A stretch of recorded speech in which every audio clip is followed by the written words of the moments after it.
Saya lupa tadi apa, ternyata di ujung sana ada wanita paling cantik sebenarnya saya kenal, yaitu Ibu Riri. Wah, terima kasih Ibu. Ternyata sudah saudara di sini dan teman-teman juga semuanya. Yang terpenting adalah kami mendukung usulan pilihan yang terakhir, yaitu soal transparansi, di mana harus ada seperti dikatakan oleh tadi Bung Hara, yaitu ada perpu mengenai mengenai PPATK, sehingga kita semua jadi tahu seperti dikatakan oleh Pram tadi. Kenapa hanya dalam kasus Miradagul kok bisa dibuka sampai 7 lapis? Kenapa dalam kasus Bank Senturi kok tidak dilakukan? Nanti kita akan mengawal juga.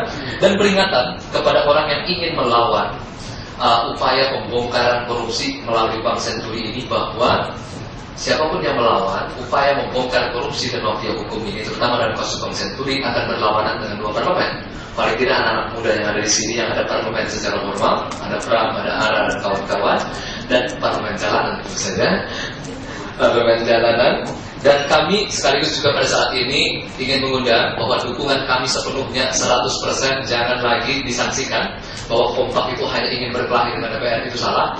Kami mendukung 100% upaya Bank Senturi ini. Pada tanggal 20 November 2009 kami akan mengadakan satu konser rakyat melawan korupsi Indonesia Sehat di Bundaran HI tanggal 29 November hari Minggu. Kami mengundang semua yang hadir di sini untuk datang dan berbicara dari pukul 8 sampai dengan pukul 11. Tanggal 8 November kami juga melakukan konser Indonesia Sehat 1, dan itu alhamdulillah berkumpul hampir 10.000 orang. Dan mudah-mudahan pada tanggal 29 November lagi nanti, karena ada pihak-pihak yang tetap saja menghalang-halangi upaya pemberantasan korupsi, insya Allah saya tidak tahu berapa kalinya. Ya, itu sangat tergantung daripada anggota DPR juga. Dan Bung Pram ini punya masa yang sangat besar. Kalau dia mendatangkan 1 juta saja, saya pikir sudah selesai semua ini urusannya. Tampaknya tidak perlu perpu lagi kita. Agak seperti itu. Oke. Kemudian hari yang sangat penting juga buat kami dari Kompak adalah tanggal 9 Desember, yaitu Hari Anti Korupsi Sedunia. Dan mudah-mudahan kita juga bisa memperingatinya bersama-sama. Dan kemudian hari penting yang berikutnya adalah tanggal 10 Desember, yaitu Hari Hak Asasi Manusia Sedunia. Jadi itu adalah 3 hari penting yang mudah-mudahan bisa bekerja bersama, kompak di parlemen maupun juga kompak di jalanan. Seperti itu. Ini pertama kali bersatu Prabowo Anung dan Pak Zulham. Oke, dan yang berikutnya adalah karena kami juga sering ditanya bahwa apakah kompak akan melakukan aksi kekerasan, kemudian juga melakukan yang lain-lain. Kami ingin mengatakan terus terang di sini bahwa kompak akan melawan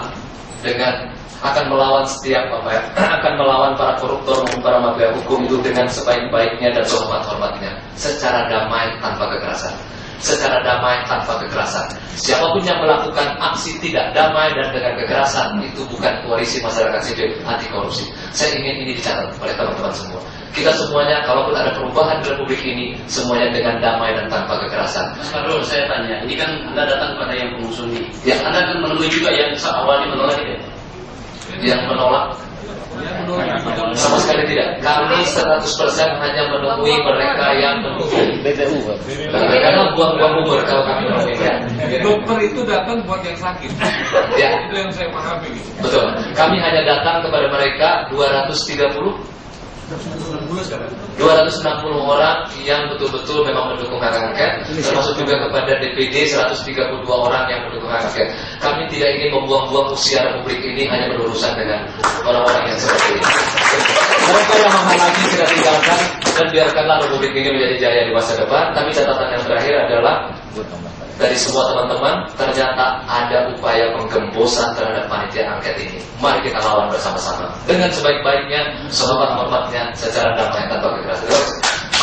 Saya sedikit aja tadi ketika Ara menyinggung soal usulan revisi undang-undang tentang PPATK itu hanya menyebut BPK ya untuk dimasukkan. Mungkin perlu juga memasukkan KPK di sini.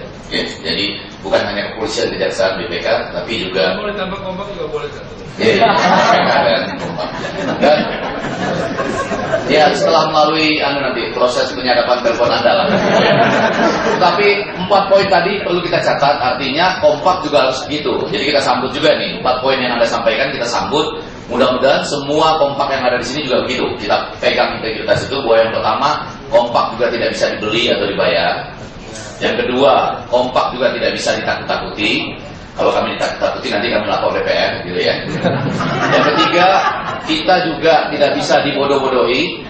Dan yang keempat, kami selalu harus dan ingin memelihara punya rasa malu gitu ya. Kalau ini sama-sama kita pegang, rasanya perjalanan panjang ini akan terasa enjoyable dan kemudian nikmat lah pokoknya gitu ya. Terakhir, karena tadi dimulai secara ilmiah oleh Pak Tamkin Ahmad Tamahula, saya kutip juga, ini sesuatu yang ilmiah juga dari pengalaman langsung pada di kasus Watergate, ya kan? Ditulis menjadi buku, judulnya All the President's Men, ya kita tahu. Di situ yang membongkar kasus itu Deep Throat namanya, disebut sebagai Deep Throat. Padahal Deep Throat itu adalah nama sebuah video porno pada waktu itu, ya.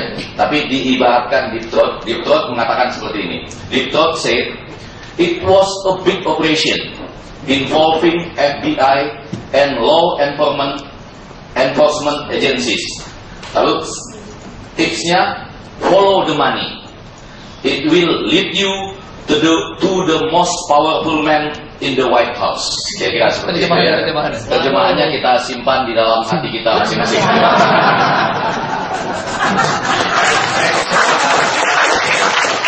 Belum ada suara wanita, kita berikan kesempatan kepada Mbak Lilian, silakan. Terima kasih Mas Pram. Saya hanya menggarisbawahi apa yang diomongin sama Kompak tentang etika politik. Jadi saya betul-betul menyarankan kepada semua pihak memenuhi etika politik ini. Tidak ada pengebosan dan sebagainya, tapi semuanya proporsional dalam sudut yang berbeda, sudut pandang yang berbeda.